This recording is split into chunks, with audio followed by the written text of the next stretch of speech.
कई बार व्यक्ति जीवित अवस्था में इतने पुण्य कर्म नहीं कर पाता कि उसकी सद्गति हो, तो वो पितृलोक को प्राप्त हो जाता है मृत्यु के पश्चात। तब वह कामना करता है कि मेरे जो वंश के बालक हैं ये लोग कुछ पुण्य करें, जिससे मैं इस पितृलोक में भी अगर मुझे यातना मिले तो मैं उससे मुक्त हो जाऊं। हमारे जितने भी भाई लोग बीच वाली गैलरी में खड़े हैं, वीडियो बना रहे हैं, सब बैठ जाओ, बैठ के कथा श्रवण करें, सब लोग बैठ जाओ। व्यवस्था करनी है, किसी को आगे आने से रोकना, बैठे बैठे रोक दो। और पीछे तो एक बार एक व्यक्ति को विरक्ति आ गई संसार में, और वो विरक्ति को प्राप्त होकर के इतना ज्यादा संसार मोह से दूर हो गया कि उसने पृथ्वी लोक का ही त्याग कर दिया। लोग घर छोड़ते हैं, पत्नी बच्चे परिवार छोड़ते हैं, कोई पृथ्वी ही छोड़ दे विरक्ति के कारण। विरक्ति के कारण पृथ्वी लोक का त्याग कर दिया। शिवलोक कौन सा है? कैलाश। विष्णु लोक वैसे तो वैकुंठ है, पर प्रारंभ हो जाता है मुक्तिनाथ से या बद्रीनाथ से। वो ऐसे लोकों में जाके रहने लगा और प्रार्थना करने लगा कि मेरी पृथ्वी छुड़वाइए, मुझे इसमें नहीं रहना। तो एक बार वो पृथ्वी लोक से निकल करके पितृलोक पहुंचा, और पितृलोक में जब पितरों का दर्शन उसने किया, उन पितरों में कई पितृ जो थे वो अपने पद से च्युत होकर के बड़ी यातनाएं भोग रहे थे। तो उसने जाकर के उन पितरों से कहा, आप लोग इतनी वेदना में हैं क्यों? तब उन्होंने कहा कि हम लोगों ने तो पुण्य इतना किया नहीं, उम्मीद थी कि हमारे वंश के बालक उस पुण्य को करेंगे, पर वे लोग भी केवल काम क्रोध और व्यसनों में पड़ गए। वे लोग भी ना श्राद्ध करते हैं, ना तर्पण करते हैं, ना इन पावन दिवसों में, जैसे आज एक पावन दिवस है, इन दिवसों में तीर्थ यात्रा करके स्नान आदि करते हैं, कुछ भी नहीं करते। तो फिर हमको भी यातना भोगनी पड़ रही है। ये नहीं है कि हम ही यातना भोग रहे हैं, हमारे वंश के उन बालकों को भी यातना भोगनी पड़ेगी। हमें उचित समय पर याद करके हमारे पुण्यों को पूर्ण ना करने के लिए उनको भी भोगना पड़ेगा। तो हम लोग बड़ी यातना में हैं। तब उस व्यक्ति ने विचार किया कि मैं तो सब चीज छोड़ छाड़ करके बिल्कुल घूम रहा हूं विरक्त होकर के, मेरे भी पूर्वज यहीं पितृलोक में ही होंगे, वो भी दुखी हो रहे होंगे। तब उसने अपने पितरों को जब देखा तो उनको दुखी देख करके उसने कहा कि भगवान, मेरे वापस जाने से और पुण्य करने से आप निवृत्त हो जाओगे इस कष्ट से? बोले हाँ बिल्कुल हो जाएंगे। तो उस तुरंत वापस आया और पृथ्वी लोक को पुनः स्वीकार करके उसने विवाह आदि किया, अपने गृहस्थ आश्रम में प्रवेश किया, एक सत्पुत्र को जन्म दिया, स्वयं भी पितरों की मुक्ति के लिए और पुण्यों की प्राप्ति के लिए जो कर्म शास्त्रों में बताए वो किए, अपने बच्चों को भी सिखाया। मृत्यु के बाद उसने पितृलोक में जाकर के अपने पितरों को जब देखा तो वे वहां नहीं थे, वे वैकुंठ को प्राप्त हो गए थे। और उसने वही याचना अपने संतानों से भी की कि वे भी उचित समय पर मेरे लिए ये पुण्य कर्म करते रहे। तो इसलिए शास्त्रों में वर्णित जो पुण्य दिवस हैं और उन पुण्य दिवस पर करने वाले जो पुण्य कर्म हैं वो करने चाहिए। और सौभाग्य से हम लोग आज यहाँ हैं। अगर आप लोगों को ज्यादा भीड़ भाड़ ना लगे, थोड़ा उचित लगे, वैसे तो आप कथा सुन रहे हो, आपका सब कुछ यही हो जाएगा, लेकिन फिर भी जाइएगा, गोमती जी में स्नान कीजिएगा, जा करके अपने पितरों का स्मरण कीजिएगा, अपने परिवारी जनों का स्मरण कीजिएगा, अपने जीवन का स्मरण करके और आगामी भविष्य का स्मरण करके प्रणाम करना कि सब मंगल में हो, आप कृपा करो। निश्चित है कि उसका कुछ लाभ हो, प्रभाव आपको अनुभव होगा। अच्छा, एक और बात है, बिना महत्व जाने भी अगर स्नान आदि करते हैं तो भी उसका लाभ नहीं होता। तो इसलिए महत्व तो आप समझ ही गए हैं। जो इन समस्त लौकिक धर्मों से जिनमें हम पढ़े हैं, इनसे जो इतर हैं, चार्थे स्वविज्ञ स्वराट, जो अविज्ञ हैं, अनविज्ञ नहीं हैं, संसार के अर्थों को जो भली भांति जानते हैं, सब पता है उन्हें। तुम जानत सब अंतर्यामी, ठाकुर जी को सब पता है। इसीलिए मैं निवेदन किया करता हूं कथाओं में, उसे बताइए जिसे नहीं पता है। ठाकुर जी सब जानते हैं, हमारे आपके सबके जीवन के एक एक भाव। हम ही लोग कहते हैं कि चींटी के पग नूपुर बांधे तो भी साहिब सुनता है। तो फिर इस बात को हम मानते क्यों नहीं है कि उन्हें सब पता है? तो फिर बताने की आवश्यकता क्यों? कई लोग मंदिर दर्शन करने जाते हैं, बहुत भीड़ होती है, तो वो ठाकुर जी को नहीं देख रहे होते, वो केवल अपनी संशय बता रहे होते हैं ठाकुर जी को। वो वाला काम करवा देना, माता जी बहुत बीमार रहती है उनको ठीक कर देना, बच्चे ऐसे नहीं मानते हैं उनको कर देना, और वहाँ गार्ड पकड़ के खींचना, चलो चलो एक बात और रह गई है, बढ़िया सी कन्या से मेरा ब्याह करा देना। क्यों बताना है ठाकुर जी को? ठाकुर जी सब जानते हैं। भैया, बालक सबसे सुंदर अवस्था उसकी कौन सी होती है? जब तक वो अपनी इच्छा माँ से नहीं कहता, माँ जैसा करे उसमें स्वीकार तब तक वो बालक सबसे सुंदर लगता है। छोटे से बालक को देखो, शुद्धोषि मुक्तोषि निरंजनोषि संसार मायाम परिवर्जितोषि, उस बालक में से कभी दुर्गंध भी नहीं आती। वो बालक इतना कोमल होता है, उसकी त्वचा का स्पर्श करो, उसके गालों का स्पर्श करो, उसकी बातें सुनो, उसके स्वभाव को देखो, उसकी निद्रा अवस्था देखो, उसकी ऊधम देखो, चलना फिरना देखो, सब आकर्षक होता है। क्यों? क्योंकि वो शुद्ध है, मुक्त है, निरंजन है, और सबसे बड़ी बात अपनी इच्छाओं से परे है। वो अपनी मातृ इच्छा में रहता है, वो किसी के पराधीन है, अपने ऊपर अधीन नहीं होता। लेकिन वही बालक जब स्वयं इच्छा प्रकट करने लग जाता है, मुझे तो ये खाना है, मुझे तो ये पहनना है, मुझे तो वहां जाना है, मुझे तो उससे मिलना है, मुझे तो ऐसे रहना है, जैसे जैसे ये उसकी इच्छाएं प्रकट होती चली जाती हैं, बालक फिर कोमल रूप से निष्ठुर होता चला जाता। फिर उसके अंदर विकार आने शुरू हो जाते हैं, काम क्रोध लोभ मोह ईर्ष्या द्वेष अभिनिवेश अहंता ममता चिंता, सब उसके अंदर आ जाती है। कब से? जब से वह स्वयं की इच्छा प्रकट करता है। भैया छोटे बालक रहिए ठाकुर जी के लिए, आपको सब पता है मुझे क्या चाहिए, मेरे लिए क्या जरूरी है, मेरे लिए क्या उपयुक्त है, नाथ वो मुझे दीजिएगा, जिससे मेरा हित हो नाथ वो कीजिएगा।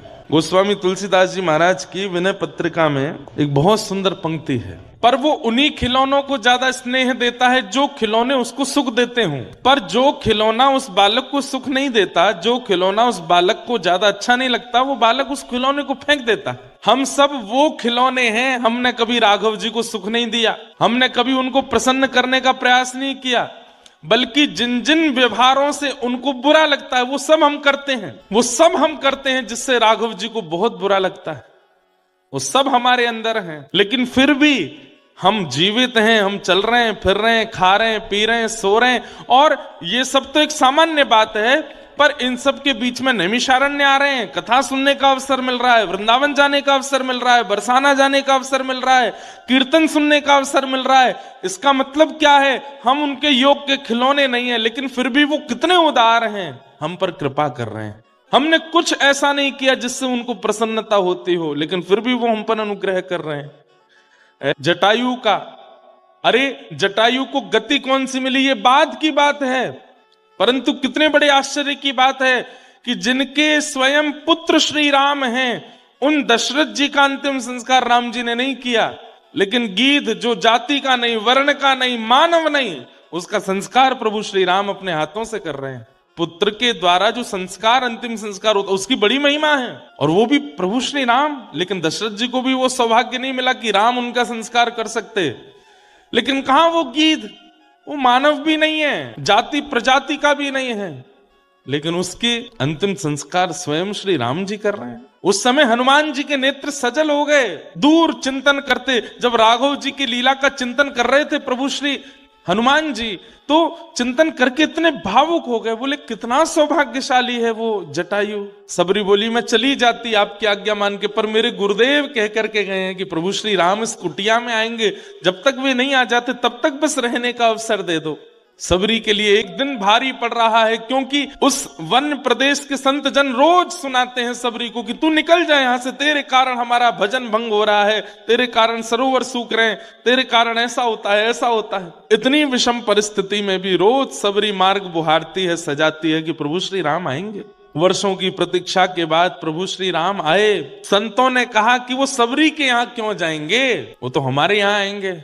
लेकिन प्रभु श्री राम उस वन में आकर के भी सबसे पूछ रहे हैं कि सबरी कहाँ है, सबरी का आश्रम कहाँ है, और उसके यहाँ जाकर के झूठे बेर खाने हैं। अरे पराम्बा जगदम्बा लक्ष्मी को भी वो सुख प्राप्त नहीं होता जो सुख ठाकुर जी सबरी को प्रदान कर रहे हैं। इसलिए हम तो गाएंगे गोस्वामी तुलसीदास जी के साथ, कितने उदार हैं ठाकुर जी। परंतु उस उदारता में, उदारता का मतलब क्या होता है, वो सब जानते हैं, और सब जानकर के वो देते हैं जो हमारी उम्मीद से भी परे है, जो हमारे कर्म से भी प्राप्त नहीं होने वाला, पुण्यों से भी प्राप्त नहीं होने वाला, जो हमारे अधिकार में है ही नहीं, वह भी हमें जो दे उसको उदार कहते हैं। पर हम लोग ठाकुर जी की उदारता पे प्रश्न चिन्ह उठा देते हैं। कैसे? उन्हें जाकर के बता करके हमें तो ये चाहिए, हमें तो ऐसा चाहिए, हमें तो वैसा चाहिए।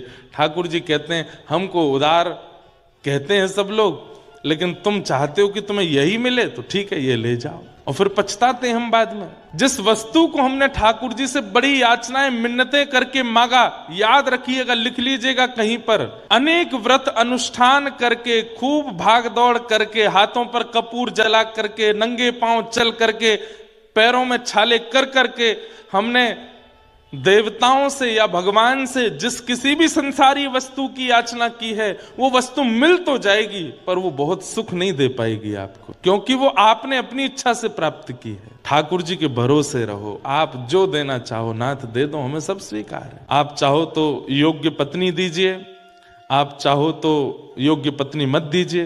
तुकाराम जी का नाम सुना है? बहुत ध्यान से सुनना। श्री तुकाराम जी महाराज, उनकी पत्नी जो थी वो अनुकूल नहीं थी, प्रतिकूल थी, बहुत चिल्लाती थी। अच्छा, उनका पूरा चरित्र पढ़ने में आता है कि उनकी पहले उनके भी ऊपर भगवान की बड़ी कृपा। श्री तुकाराम जी महाराज की एक पत्नी और पुत्र अकाल पड़ने के कारण मृत्यु को प्राप्त हो गए थे। तब तुकाराम जी की एक और कन्या के साथ में फिर दूसरा विवाह हुआ, और जब दूसरा विवाह जिस कन्या से हुआ वो बड़ी तेज थी, वो उनको भजन करने में विक्षेप डालना, उसको सत्संग भजन सेवा इन सब में रुचि नहीं थी बिल्कुल भी। वो पूरे दिन लड़ती झगड़ती रहती थी तुकाराम जी से। तो तुकाराम जी अपने गांव के बाहर एक पहाड़ सा था, उसके ऊपर बैठ के भजन करते थे पूरे दिन, और शाम को जाते थे। गृहस्थ आश्रम का त्याग नहीं किया, अपने भैया जो हमारे पूर्व जन्म के कर्मों से मिला है इस जन्म में वो तो भोगना ही है। ध्यान से सुनिएगा, कई भाई लोग वीडियो बना रहे हैं तो मुझे लगा कि कहीं अपनी पत्नी को सुनाएंगे जाके, तो बेचारे घर बार छोड़ के नहीं चले गए, ऊपर एक पहाड़ के ऊपर बैठ करके भजन करते थे, शाम को घर आते थे, और शाम को जैसे ही घर आते पत्नी उनको इतना सुनाती, पूरे दिन बाहर रहते हो, कुछ करते धरते नहीं, घर कैसे चलेगा, ये कैसे चलेगा, आकर के हाथ जोड़ के प्रणाम करते, जय हो तुम्हारी बड़ी कृपा। क्यों? जिस संसार में व्यक्ति इतना फंस जाता है कि फिर छोड़ ही नहीं पाता उस संसार को, उस घर को, उस परिवार को। तुम्हारे आने के कारण मेरा घर छूट गया, तुम्हारे आने के कारण मेरा घर में मन नहीं लगता, मेरा संसार अपने आप छूट रहा है। तुम ऐसे ही गुस्सा किया करो रोज, तुम्हारे कारण मेरे चित्त में जो आसक्ति है संसार के प्रति वो निकलती। बोलते नहीं थे, मनी मन सोचते थे बोलेंगे तो पिटाई हो जाएगी, कुछ नहीं बोलते थे। तो गांव में सबको पता था कि इनकी पत्नी अनुकूल नहीं है बिल्कुल भी। एक गांव का बालक था, वो भी सत्संग करता था, तो उसके मन में भी विरक्ति आ गई। उसने अपने घर वालों से कह दिया मैं ब्याह नहीं करूंगा, बिल्कुल 1 से लाख तक नहीं करूंगा। घर वालों ने कहा करना तो पड़ेगा। तो फिर उसने कह दिया एक शर्त पे। बोले क्या? तुकाराम जी से बुलवा दो, अगर ये कह देंगे कि ब्याह कर लो तो मैं कर लूंगा। उसे लगा कि भाई दूध का जला छाछ भी फूंक के पीता है, तुकाराम जी खुद इतना सह रहे हैं, वो दूसरे को क्यों सहने के लिए डालेंगे, वो तो मना ही कर देंगे कि नहीं इसका ब्याह मत करो। सब परिवार के लोग तुकाराम जी के पास उसको लेकर के गए।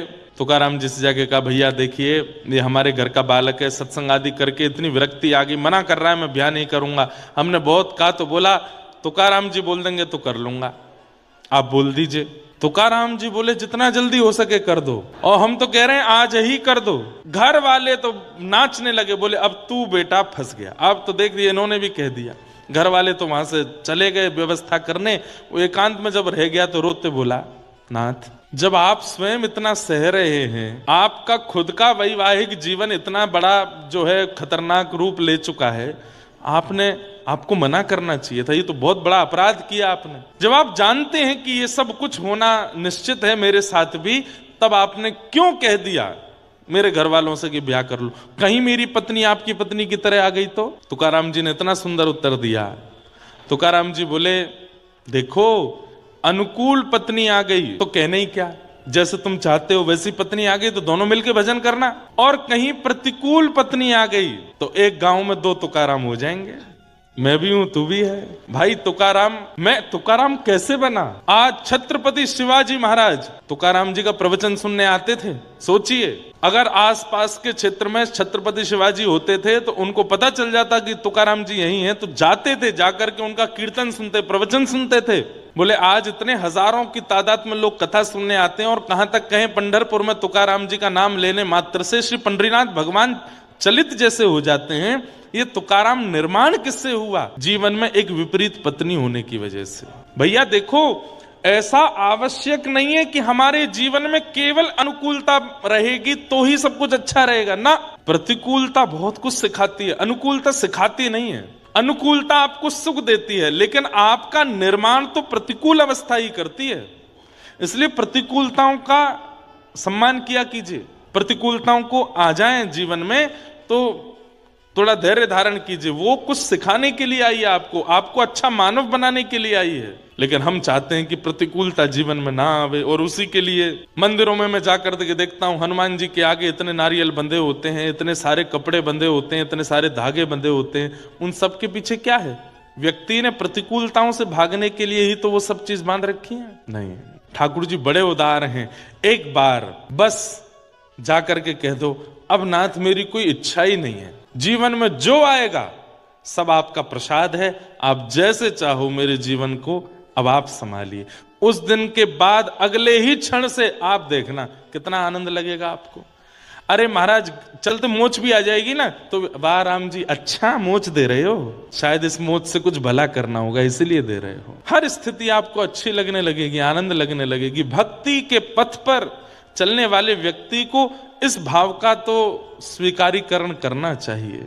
जीवन में जैसी जो स्थिति आ जाए सब ठाकुर जी की कृपा है। तो चार थे स्वविज्ञ स्वराट, वो अविज्ञ हैं, अनविज्ञ नहीं है, सब जानते हैं। आप बताइए मत जाकर के उनको सब पता है। आप तो बस जाके प्रणाम करो, नाथ सब जानते हैं आप।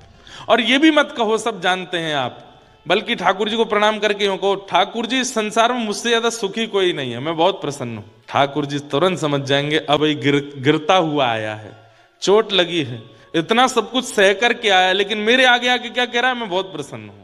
तो ठाकुर जी के अंदर और दया आ जाती है आपके लिए। ठाकुर जी फिर बिगड़ी हुई स्थितियों को संभाल देते हैं। बोले देखो इतना दुखी है फिर भी कह रहा है कि मैं बहुत प्रसन्न हूं। ये प्रेम का स्वभाव है कि प्रेमी के सामने जाकर के उसका प्रेमी, जैसे माँ वो बुखार में थी, लेकिन पता चला कि बेटा लखनऊ गया है, कोई बहुत बड़े कार्य को संपादित करने गया है, तो घर में सबको बोल देती उसको मत बताना मैं बुखार में हूं, उसको मत बताना मुझे ये पीड़ा है, उसको नहीं बताना, वो बेचारा वहां गया चिंता करेगा।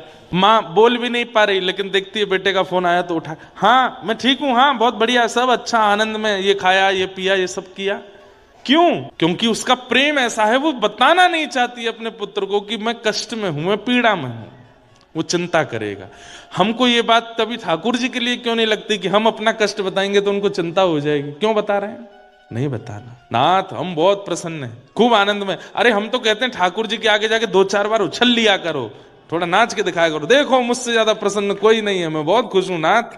तो ठाकुर जी स्वयं तो भी नहीं बोलते थे, पर किसी के द्वारा अपने मन की बात ठाकुर जी सूरदास जी से बुलवाते, उत्तर देखूं क्या बोलेगा।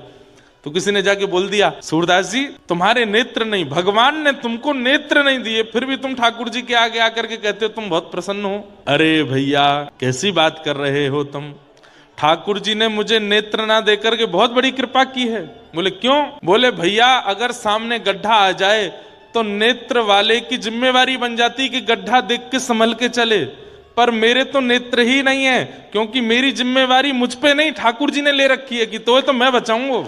आप अगर कोई अपराध करते हैं तो आप पर ठाकुर जी उंगली उठा सकते हैं, तेरे पास हाथ थे, पैर थे, आंख थी, बुद्धि थी, सब कुछ था, फिर भी तूने अपराध किया। अरे भाई कोई अपराध करने वाला व्यक्ति कह दे मुझ पर तो ये था ही नहीं, मेरे पास तो ये सामग्री नहीं थी इसलिए मुझसे हो गया, तब ठाकुर जी मान लेते हैं हाँ भाई तेरे पास तो था ही नहीं, तुझसे हो गया, तो उसमें क्या कहें, उसकी जिम्मेवारी तो ठाकुर जी धारण करते हैं। तो वो अविज्ञ हैं, अनविज्ञ नहीं है। तेने ब्रह्म हृदय आदि कवये, आदि कवि ब्रह्मा आदियों को भी जो ज्ञान प्रदान करते हैं। मुह्यन्ति यत्सूरयः, बड़े देवताओं को भी जो अपनी वाणी पर, अपनी लीला पर, अपने रूप पर, कभी मोहिनी बन करके, कभी गिरिराज धारण करके, कभी रावण वध करके, जो अपनी लीला आदि पर भी बड़े देवताओं को, बड़े सूरों को भी जो मोहित कर लेते हैं।